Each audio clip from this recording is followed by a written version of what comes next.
Abbaa kan Ilmaa kan Hafuura Qulqulluu Waaqayyo tokkotti ni amanna. Ameen.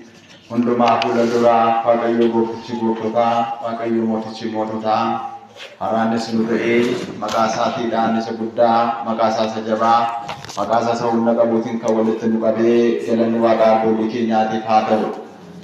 Kabajamtoota abbootii koo qomosootaa, kabajamtoota abbootii koo lubootaa, kabajamtoota obboloota koo daaqonootaa, kabajamtoota barsiisota wangeelaa, kabajamtoota abboota, kabajamtoota harmoota, kabajamtoota faarfattoota, kabajamtoota daa'imman hundinuu ijoolleen haadha keenya qulqullittii dubaroo Maariyaam xiqqaatiin hanga guddaatti galata Waaqayyoo akka mul'atanii. Ameen. Galata Waaqayyoo jennee maqaa isaatiin akka walitti qabamne maqaa jaallatamtuu kabajamtuu harmee isaa dubaroo Maariyaamii ergamoota qulqulloota wareegamtoota toloota mara faanaa lafa kanaa kaasee gateessoo isaa Tsiriyaa Ariyaamitti baadiyyooti kaasee galata isheetti kaabaa kaasee kibbaatti uumasaa 22 ijaan argamanii fi hin argamne fuulduratti yeroo hundumaa kan sodaatamee kan kabajame nuuf haa ta'u.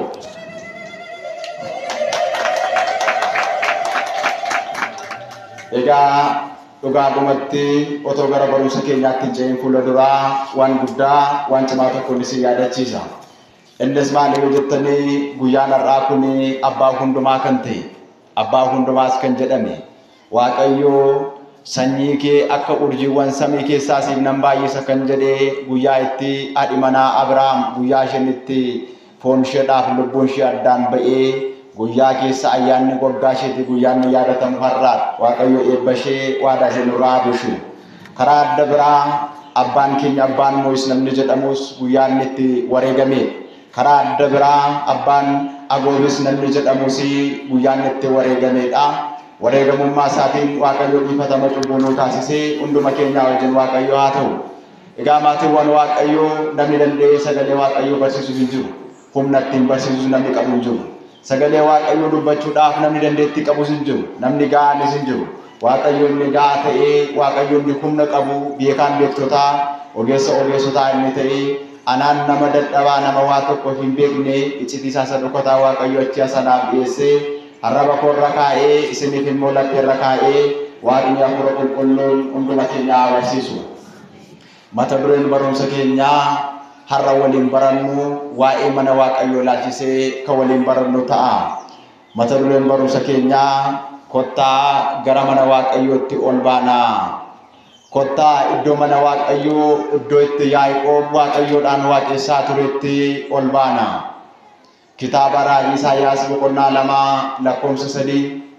Maatiiwwan Waaqayyoo kaayyoon barumsa keenyaa waa'ee mabuura isaarra waamamne waa'ee warri kaanis maatiiwwan Waaqayyoo mana kiristaanaadhaaf jennee waamamne waa'ee adeemsa lubbuu keenyaaf jedhamnee kan waamamne waa'ee mana galgalaati waan ta'eef manni kiristaanaa hin jiru taanaan maatiiwwan Waaqayyoo waa'een Waaqayyoo akka itti barsiisan hin jiru waan ta'eef manni kiristaanaa hin jirtu taanaan walitti qabamni kiristaanotaa hin jiru waan ta'eef manni kiristaanaa hin jirtu taanaan maatiiwwan Waaqayyoo bakka itti fooniidhaaf dhiiga gooftaa keenya Yesuus Kiristoos fudhannu iddoon itti qalbii keenya jijjiirrannu hin jiru waan ta'eef manni Waaqayyoo waa hundumaa dursiti waan ta'eef kana waliin barannaa Waaqayyoon iyyoon waa barsiisu.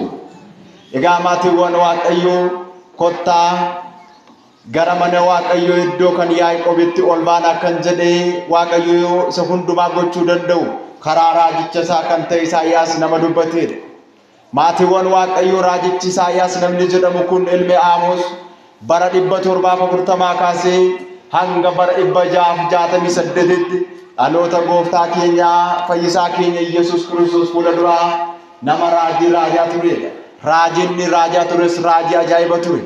Maal tajaa'iba taasisuu jettanii raajota warra gurguddoo jedhaman keessaa raajichi Isaayyaas hiccitii Waaqayyoo dhoksaa dubbii Waaqayyoo mootichi moototaa foon uffachuusaa waan barsiiseef hunduma caalaatti iyyuu hiccitii dhokataa waa'ee gooftaan keenya Yesuus Kiristoos nama ta'uusaa duwwaa miti erga nama ta'een booda immoo qaraanioo irratti fannifamee anaaf isiniin akka fayyisu akka inni immoo gara samiitti ol ba'u maatiiwwan Waaqayyoo kitaaba raajii Isaayyaas gubbaa irratti dhoksaan dubbii kanaa caafamee jira jechaadha. Kanaaf iyyuu raajota warra jaboo keessaa tokko kan ta'e akkas jedhe. Egaa maatiiwwan Waaqayyoo raajichi Isaayyaas guyyaa tokko maatiiwwan Waaqayyoo waan gaarii osoo hojjetuun otoo raajii raajuu dogoggoree ture. Maaliif dogoggore yoo jettan waan dhugaa osoo ilaalu waan dhugaa otoo ija isaatiidhaan argu dhugaa dubbachuu dhiise. Maatiiwwan Waaqayyoo jireenya keenya keessatti dhugaa dubbachuu dhiisuudhaaf itti gaafatamna. Maatiiwwan Waaqayyoo waan dhugaa tokko yogguu arginu maatiiwwan Waaqayyoo waan dhugaa tokko yeroo iddootti kaatu gaafa dhugaa dubbachuu dhiisnu waan dhugaa dubbachuu dhiisneef itti gaafatamna. Innis maatiiwwan Waaqayyoo waan dhugaa dubbachuu dideedhaaf maatiiwwan Waaqayyoo bara mooticha Ooziyaan keessaa Waaqayyo lamsiidhaan isa rukutee guyyaa 1260 nama rukutamee ture. Rukuttaan isaa bara sanaa garuu maatiiwwan Waaqayyoo dhoksaa dubbichaadhaan immoo gaafa hiikamu ijoolleen Addaam waggaa 5,500 keessatti gubachuu isaaniiti. Guyyaa 1260 maatiiwwan Waaqayyoo yeroo mootichi Ooziyaan mana Waaqayyootti ol lixee akka luboota Waaqayyoo aarsaan dhiyeessa gaafa jedhu lakkii kennaan kun siif hin laatamne lakkii kennaan lubummaa hin qabdu jedhee qooda dubbatu maatiiwwan Waaqayyoo callisee ilaale. Gaafa callisee ilaalu garuu Waaqayyo kennaa sarraa fudhate. Maatiiwwan Waaqayyoo kanneen tajaajiltan mana Waaqayyootti kan deddeebitan sorganummaadhaan kasoominaan sodaadhaan hin deebitan taanaan kennaa isaa Waaqayyo nurkaa fudhata. Kennaan kun keenya miti kan saate waan ta'eef gaafa isin fuuldura dhaabbannu ga'oo taanee miti dadhaboota isiniin gadiidha. Qulqulloota maatii taanee miti cubbamoota isiniin gadiiti. Kanaaf maatiiwwan Waaqayyoo yogguu dubbannutti nama ga'aa taanee miti ka. Gaa kan ta'e bakka hundumaatti hundaa kan godhu Waaqayyoodha waan ta'eef jechaadha. Sababa Waaqayyoodhaan sodaachuu dhiisee mooticha Ooziyaan sodaateedhaaf kennaan raajummaa harkaa fudhatamee ture. Garuu maatiiwwan Waaqayyoo guyyaa tokko Waaqayyoo eenyuudhaan hin ergadhaa eenyutus ergaa koo naaf dhaqaa jedhee gaafa dubbatu yaa Waaqayyoo silaallee siif nan naqan ture amma garuu sababa lamsiidhaan rukutameef sababa qaamni koo lamsaa'eedhaaf akkatti hojii kee dhaqee bahee siif hojjedhu qabu malee yaa Waaqayyoo siif nan hojjedha jedhee nama tureedha. Gaafa kana Waaqayyo akka namaa miti. Warra isatti dhiyaatanitti dhiyaata. Miqqanyaa miti hamminaa miti Waaqayyo. Warra isa barbaadatanitti Waaqayyo hin barbaada. Warra sarraa fagaatan irraa immoo Waaqayyo hin fagaata. Gaafa inni gara Waaqayyootti dhiyaatu Waaqayyo sitti dhiyaate. Maatiiwwan Waaqayyoo yogguu dogoggortan yogguu balleessitan gaafa cubbuu hojjettan gaafa seera Waaqayyoo irraa kaattan laphee keessanitti deebi'aa maalan balleessee maalan dogoggoree seera Waaqayyoo keessaa maalan ba'ee jedhaa laphee keessaniin qalbeeffadhaa. Gaafa yogguu nuti waa'ee cubbuu keenyaaf laphee keenyatti qalbeeffannu Waaqayyo gara keenyatti deebi'aa waan ta'eef kanaafidhaami yoo isin gara kootti deebitan gara keessanitti deebi'a ka Waaqayyo jedheef. Gaafa kana maatiiwwan Waaqayyoo luboota warra 24 keessaa warra Suraafeel jedhaman baay'inni isaanii garuu 24 immoo kan hin taane 24 jechaan dhoksaa qaba amma garuu nuuf haa ta'u 24 maaliif jedhaman yoo jettan dhoksaan dubbichaa ijoollee Israa'el warri 12 warri kakuu duraa sun 12 kan ta'an barattoonni gooftaa Yesuus Kiristoos immoo bara kakuu haaraatti 12 kan ta'an isaan yogguu walitti dhaaman 24 kan ta'an fakkeenya sanaan Waaqayyoo nu barsiisuudhaaf jedhee sanyii isa ijoollee Yaaqoob warra qulqullaa'oo ta'an warra 12 sanaan fi barattoota isaatiidhaan qabee waa'ee luboota kana 24 jedhe malee baay'inni isaanii akkatti bobokkaati. Isaan keessaa dhufee qabdu abbooliin keenya mana Waaqayyoo keessaa cinaa isaan ittiin mana Waaqayyoo haxxanan isaan aarsaa isaan ittiin dhiyeessan qabatee maatiiwwan Waaqayyoo ergamaan Waaqayyoo samiirraa dhufee gaafanni qabdu ibiddaa sanaadhaan lamsiisaa gaafanni tuqon lamsiisaarraa qulqullaa'e galanni Waaqayyootiif haa ta'u.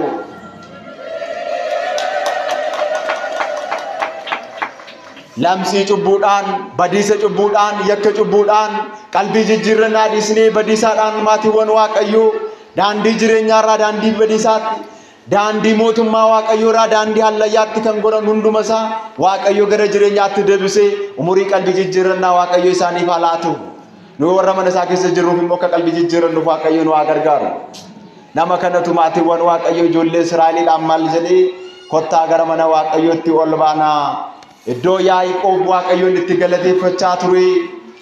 Iddoo Yaaqoob bakka ergamooti Waaqayyo samiirraa gaditti bu'anii ol ba'an inni itti argaa ture. Kottaa gara sanatti ol baanaa jedhe.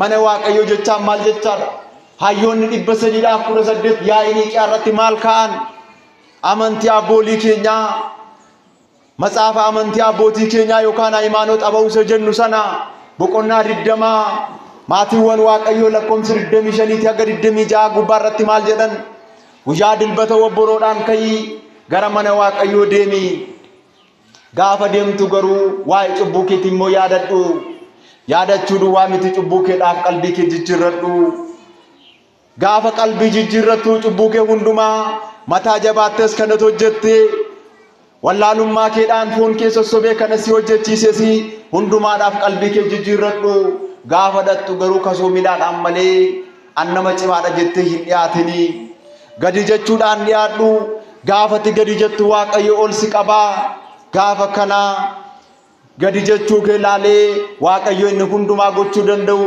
kabajamaa dhiiga isaa kabajamaa foon isaa siif laata kanaan akka geessuuf immoo yeroo hundumaatti dilbata obboroodhaan ka'ii mana waaqayyo deemi jedhamee caafameera kanaaf mana waaqayyotti barii kaanee maatiiwwan waaqayyo obboroodhaan kan deemnu kanaaf maatiiwwan waaqayyo bokkaadhaan bokkaa osoo hin jedhin qorraan qorra osoo hin jedhin aduudhaan aduu osoo hin jedhin mana waaqayyotti akka deddeebinuudhaaf manni kun mana galgalaati waan ta'eef namas keessa jiraatetu borisa samiirraa jiraata waan ta'eef nama mana kana keessa turetu mana kana keessatti waan gaarii godhetu waan gaarii sanaan immoo samiirraa argata waan ta'eef maatiiwwan waaqayyo kanaadhaaf mana waaqayyotti akka ol baanu caafamee jira jechaadha waa'ee mana waaqayyo ilaalchisee akkasumas mana waaqayyo mana qulqullummaa biyya kanaadhaaf miti biyyattiidhaaf biyya keenya Itoophiyaadhaaf seenaa ta'uyyuu manni qulqullummaa kun ijaaramee abbooliin keenya bara durii keessas mana waaqayyo ijaaruuf jedhanii yaalaa turani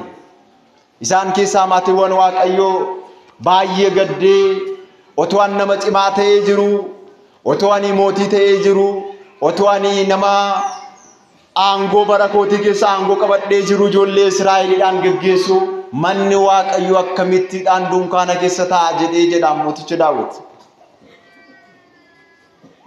mana waaqayyo yaa waaqayyo mana keensiif ijaara jedhee jedha amma maatiiwwan waaqayyo eenyu namni danda'ee mana waaqayyoof ijaaru eenyudha namni gaatee mana waaqayyoodhaaf waaqayyoon mana ijaaru waaqayyo nuuf iyyamee jennaan malee arjummaa isaa taanaan malee tolummaa isaa taanaan malee maatiiwwan waaqayyo eenyu nama ta'e mana waaqayyo kan ijaaru gaafa waxabajjii sanaadhaa yoo kaatanii fudhattanoo innoo sagalee isaa tokkichaadhaan dhagaa sadiidhaan biyya Filiphisiyoos jedhamtutti mana qulqullummaa ta'ii jennaan sagalee isaa tokkichaan mana qulqullummaa taasiseera akka eebba argannuuf akka jireenya argannuuf jedheetu waaqayyo mana naaf ijaaraa jedhe malee mooticha moototaa isa hundaa godhuuf eenyu nama danda'e ijaaru mana siif ijaara jedhee jedha Daawit gaafa kana waan hundumaa gaafa inni qopheessu abbaan isaas kan ta'e raajis kan ta'e raajicha Naataan inni itti erge bara sana keessa maal jedhan abbooliin keenya mooticha Daawitiidhaan tokko kan akka inni cubbuu isaarraa hiikamu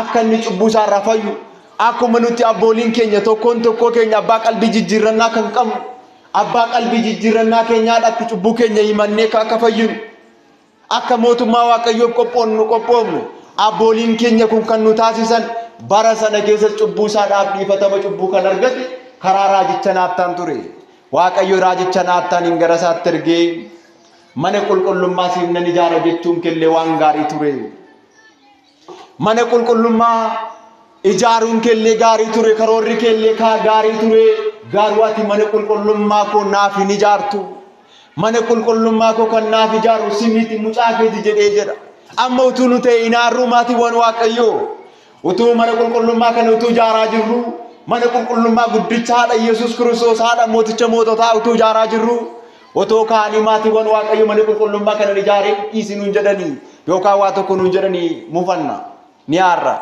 garuu kiristiyaanummaan akkas miti kiristiyaanummaa jechaan akkas miti hin aarree jedha nama ta'ee mucaan koo iyyuu anarraa dhalatee mana qulqullummaa waaqayyo ijaaruun naaf guddaadha yaa waaqayyo ulfina amma kana ga'u kabaja amma kana ga'u jireenya amma kana ga'u ati na kan naaf laatti ani eenyu jedhee jedha ani eenyu dhuguma nuti eenyudham nama taanee kan dhalanne maatiiwwan waaqayyo mana waaqayyo ijaarree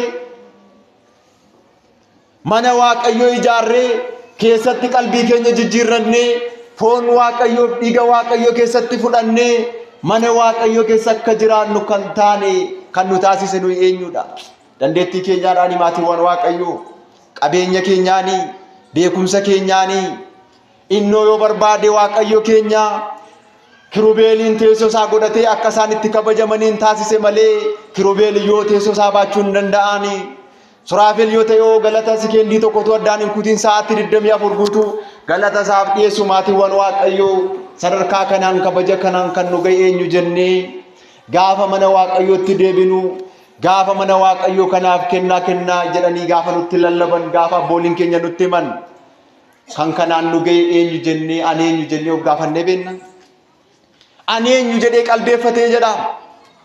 Jireenya keessan keessatti maatiiwwan waaqayyoo ani eenyu jedha. Yegguu cubbuutti kuftan ani eenyu jedha. Gaafa mana waaqayyoo keessatti waan gaarii hojjettanii waan gaarii kana hojjechuuf kan hin geenye annami dadhabaa kun ani eenyu jedha. Kiristaanummaa jechaanis kana jechuudha waan ta'eef ani eenyu jedhee jedha. Kana hundumaan kan nageesse yaa waaqayyoo waan an siif godhuun qabu galanni siif haa ta'u jedhe galanni waaqayyootiif haa ta'u. Kanaaf maatiiwwan waaqayyoo akkas jedhee jechaadha. Karaa adda biraa maatiiwwan waaqayyoo seera uumamaa boqonnaa 19 lakkoofsa 17 gubbaarratti immoo abbaan keenya Museen iddoo lubbuu kee oolfattutti baqadhu jedhee jedha Looxiidhaan waaqayyo ergamaa isaa ergee abbaan keenya Museen caafee kan nu kaa'e bara Siinaa keessatti jechaadha.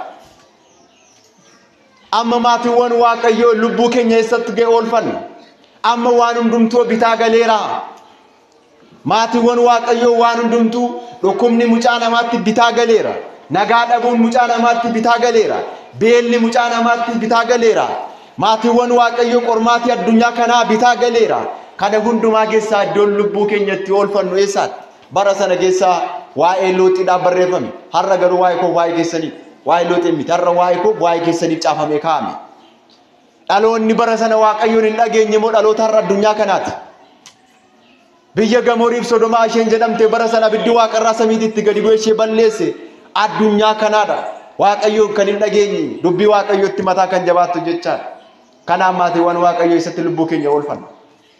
Mana keenya keessatti, qabeenyaa keenya keessatti, ijoollee keenyatti, fira keenyatti lubbuu keenya oolfanna. Iddoon tokkoof tokko maatiiwwan waaqayyoo lubbuu keenyatti oolfannu mana waaqayyoo ishee kana duwwaadha. Kana alala tokko iyyuu hin jiru.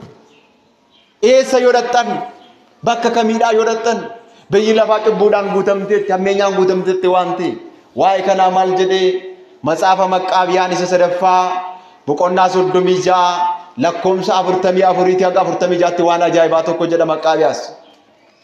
Maqqaabiyaan isa 3ffaa irratti jechaadha. Waan ajaa'ibaa jedha. Maal jedha yoo jettan Matsaafa Maqqaabiyaan dhiifama. Matsaafa Maqqaabiyaan isa 1ffaa boqonnaa 36 lakkoofsa 44 haga 46 gubbaarratti maal jedha? Biyyi lafaa kun cubbuudhaan guutamteetti, biyyi lafaa kun yakkaan guutamteetti, ati garuu iddoo lubbuu kee oolfattutti baqadhu. Xumurri warri jallootaa waaqayyoon hin dhage badiisa ta'a jedha. Iddoo lubbuu kee oolfattutti baqadhu. Gaafa cubbuu keessaa baqattuyyuu mandara cubbuu keessaa gaafa baqattuyyuu bineensa hamaa lubbuu namaa balleessu lubbuu namaa galaafatu akka namaa bineensa hamaa jalaa baqatu daandii cubburraa baqadhu jedha. Daandiin cubburraa kan itti baqannu mana qulqullummaa kanaadha. Biyya lafaa kana keessa boqonnaa lulaattettanii yaadinaas. Biyyi lafaa kun nagaa namaaf hin laattu. Biyyi lafaa kun tasgabbii namaaf hin laattu. Qabaatanis dhabanis sooromanis hiyyoomanis. Nagaa kan namaaf laattu manatti kana duwwaadha. Mana galgalaatti waan taateef jechaadha maatiiwwan waaqayyoo. Keessumaa keessatti ammoo bara keessarra jiraachaa jirru kana keessatti maatiiwwan waaqayyoo mee ilaala. Abbootiin keenya umurii dheeraa jiraattanis mee ilaala. Harmootiin keenya silaala. Nuti ijoollee kaleessaati akkuma Iyyoob jedhe. Kaleessa dhalanne waan ta'eef abbootiin keenya warri umurii dheeraa jiraattan nu caalaatti waa baay'ee beektan. Mee baroota duriidhaaf har'a ilaala. Wantoota waggaa 30 waggaa 40 irraa fuula duratti bara jiraattan sana keessa ilaala. Bara akkasii kana keessa gara mana waaqayyootti ol ba'uun iyyuu qoricha jechaadha maatiiwwan waaqayyoo. Egaa maatiiwwan waaqayyoo abbaan keenya Daawit immoo faarsaa 84 lakkoofsa 2 gubbaarratti lubbuun koo mana waaqayyoo yaadattee jedhe. lubbuun koo mana waaqayyoo yaadatti mana galgalaa yaadatti mana galgalaati waan ta'e mana qulqullummaa jechaan maal jechaadha hiika qaba manni qulqullummaa kun akkasumatti naanna'amee ijaarame miti tsillaatii waaqayyoo akkasumatti keessa galee taa'e mini abbooliin keenya luboonni daaqunoonni tajaajiltoonni amantoonni akkasittiin itti naanna'anii mana qulqullummaa kanatti galata dhiyeessan miti manni qulqullummaa kun fakkeenya qaba hiikoo dhoksaa dubbichaa tokko lama jennee waa muraasa laalla manni qulqullummaa kun maatiiwwan waaqayyoo inni jalqabaan hayyoonni mana kiristaanaa gaafa hiikanii teessoo waaqayyoo isa galataa waaqayyoo itti galateeffamu isa samii irratti galee fakkeeffamti waan hundumaa fuula duraa manni qulqullummaa kun teessoo waaqayyoo isa galataa waa samii irratti fakkeeffamti maal akkamitti yoo jettanii bakka itti suraafeenii kirubeel sodaaf hollannaadhaan Sillaaseef sagadan sanatti fakkeeffamti maarree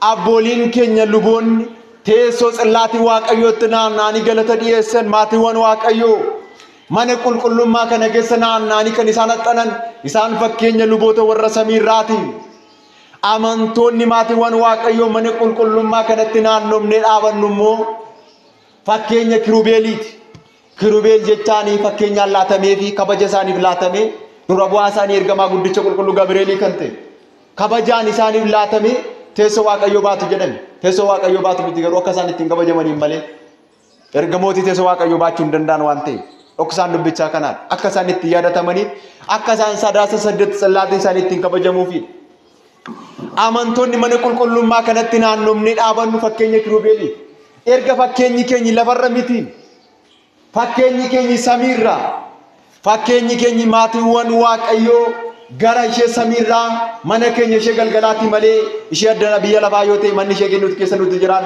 waggaa 50 60 70 80 dha yoo baay'ate amma immoo namuu sana ga'aan jiru waa baay'een dhumaa jira biyya lafaa waan ta'eef amma immoo namoonni sana ga'aa jiru iyyuu muraasaan warra waaqayyo isaaniin gargaaree isaan faana ta'e malee jechaan kanaaf maatiiwwan waaqayyoo mukkeen mana qulqullummaa kana keessa naanna'anii jiran illee fakkeenya gannataati gaafa addana jirru kun nuti biyya lafaa keessa jirra miti gaafa addana jirtan jedhe qulqullichi Phaawulos mana waaqayyoo Yerusaalem ishee samiirraa keessa akka jirtan hin beektanii yoo jedhe Yerusaalem ishee samiirraa keessa akka jirtan hin beektanii maaf akka namoota lafarra jiranitti of ilaaltu jedhe akkasitti of hin ilaalina gaafa addana jirtan akka sanatti ilaalaa waan guddaa waan cimaa arganna waan ta'eef jechaadha hiikoo isaa kana yoon jedhen gaa waa baay'ee qaba waan ta'eef hiikoo gurguddaa hedduu qaba waan ta'eef manni kiristaanaa keenya maatiiwwan waaqayyoo gooftaan Yesuus Kiristoos yegguu addunyaa kanarra naanna'ee barsiisaa ture akkas jedhe wantoota hundumaa barsiisee guyyaa tokko akkas jedhee duuka buutota isaatti hime wangeela Luqaas boqonnaa 12 lakkoofsa 33 gubbaarratti jecha cimaa jecha ajaa'ibaa tokko dubbate biyyi lafaa kunii jedhe isiniif isin amanamtu biyya lafaa kana keessas jiraattanii biyya lafaa kanatti naftan biyya lafaa kanatti erga naftan ta'ee jedhe gooftaan keenya Yesuus Kiristoos biyya lafaa kanatti erga naftan erga ta'ee qabeenyaa qabdan jireenya qabdan iddoo biriidhaaf daaniyoon hin nyaanne iddoo hattuunatti sin jalaa fuudhuu hin dandeenyetti walitti qabadhaa jedhe kanama eenyutu yaadate maatiiwwan waaqayyoo amma kana eenyutu qalbeeffate iddoo hattuunatu hin dandeenyetti jedhe gooftaan keenya Yesuus Kiristoos maatiiwwan waaqayyoo qabeenya biyya lafaarraa qabnu hattuunatu dandeessi mana keenya waan barbaanne yoo ijaarre yoo dhiisne deemne eegumsa hin qabu taanaan hattuun cabsitee seenuu dandeessi saamuu dandeessi garuu gooftaan Yesuus Kiristoos inni amanamuu hin danda'u inni abdii isiniidhaaf hin ta'u kan abdii isiniif ta'u iddoo hattuunatu hin dandeenyetti jedhe isa biyya lafaatu dandeessi sagana garuu samiirra kaanna waan ta'eef isatu hin dandeessi eenyu jalaattee beektanii hattuun eenyu jalaa abbootii keenya jalaa eenyu jalaatti warra waan gaarii hojjetan warra seenaa gaarii mana waaqayyoo keessatti hojjetanii darban maatiiwwan waaqayyoo eenyu jalaattee baati hatuun dandeessu jechaadha hattuun jedhe gooftaan Yesuus Kiristoos karaa adda biraa immoo ishee mana keenya cabsitee hattuu sana bitisa gooftaan jedhe hattuun jedhame daabiloosidha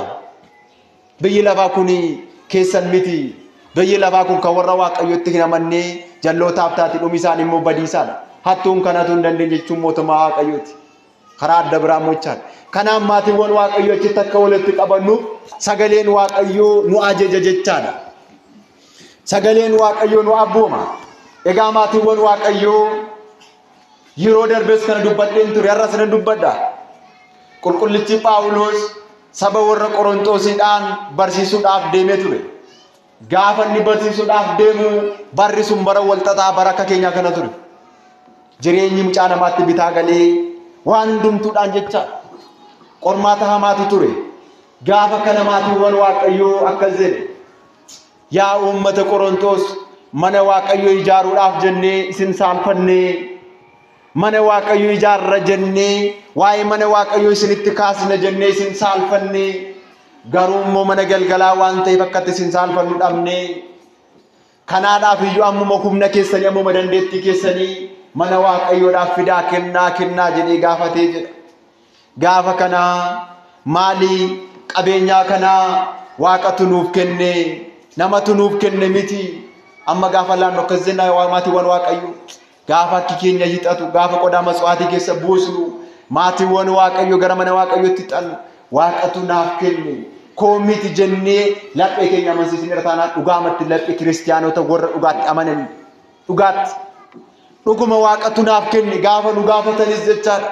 Gaafa kana Waaqatu nuuf kenne jedhanii jedha. Gaafa horiin mana qulqullummaa sun walitti qabamee mana Waaqayyoo ijaaru gaafa jalqaban horiin sun mana qulqullummaa irraa lafatti hafe jedha. Galanni Waaqayyootti haa ta'u das nama jedha maatiiwwan Waaqayyoo. Kana maaltu godhee hafuura qulqulluu waan ta'eef gaafa gootan warri mana Waaqayyoo ijaartanis koree sabakaa gubaa'eenis koreen ijaarsaanis kiristiyaanonnis gaafuma mana Waaqayyoo ijaartanis Waaqayyo hunduma isaa danda'a jedhaatti seena. Hin danda'a jedhaasin hundaa godha jedhaasan laphee keessatti amanaa. Gaafa kana maatiiwwan Waaqayyoo maal jedhee qulqullichi Phaawulos galata dhiyeesse nama waan gaarii hojjeteef galata hin dhiyeeffamu. Dhugaadha gaafa manni qulqullummaa kun ijaaramu galata adda ta'e isiniif hin dhiyaata. Galata adda ta'e jechaan kadhannaa matu isinii godha malee ganaa meetiif yookaan warqee isin badhaasanii manni kiristiyaanaa kadhannaan nuti lubbuun keenya mootummaa Waaqayyoo ittiin argattu karaa abboolii keenya nuu godhama waan ta'eef jechaadha. Gaafa kana maatiiwwan Waaqayyoo qulqullichi Phaawulos waan nu isinirraa abdanne caalaa waan nu isinirraa yaanne caalaa mana Waaqayyootiif gootanii waan isin gootan garuu dhala keessaniif ta'a jedhee jedha. Amma waan isin hojjechaa jirtanii maatiiwwan Waaqayyoo waan nuti gochaa jiru dhala keenyaaf ta'a. Dhugaadha dhugaan isinitti hima. Dhadhaa cubbusa nama diban miti. Dhugaa kiristiyaanummaa dhugaa wangeelaan isinitti hima. Waan isin hojjechaa jirtan mana Waaqayyoo keessatti maatiiwwan Waaqayyoo abboota koo armoota koo abbooliin koo luboonni tajaajilaan obboloonni koo daaqonoonni barsiisonni wangeelaa maatiiwwan Waaqayyoo xiqqaa fi haga guddaa waan gaarii isin hojjetan kun dhala keessaniif ta'a. Akkas jedhe qulqullichi Yohaannis ilmi Zebedewoos ilmi Maariyaam Bawfiiliyaa hamma irraatti hin du'in kan jiru xirri gaafa afurii biyya jiraattotaatti kan ol fudhatanii. Mul'ata boqonnaa 14 lakkoomsa 13 gubbaa irratti akkas jedhe. Ija hojii afuuraa isaan hojjetanii isaan faana deemi. Dadhabbii guddaas dadhabanii biyya lafaa keessatti dadhabbii guddaa dadhabanii biyya lafaa keessatti dadhabbii adda ta'e dadhabanii dadhabbiin isaanii sun garuu fuula Waaqayyoo duratti isaan faana deemi jedhe.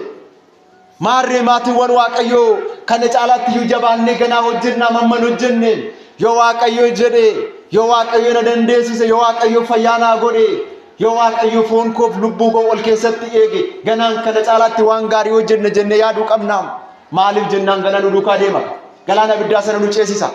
Gaafa cubbamoonni galaana abiddaa sana waan qabatan gaafa isaan dhaban jechaadha kuufama abiddaa sana. Kanaaf maatiiwwan Waaqayyoo manni Waaqayyootti ol ba'uun jireenya namaaf laata. Egaa maatiiwwan Waaqayyoo kottaa iddoo gara mana Waaqayyootti ol baanaa. Iddoo Yaaqoob turan sanatti ol baanaa jedhe raajichi Isaayaas boqonnaa 2 lakkoomsa 3 gubbaa irratti dhugaamatti gara mana Waaqayyoo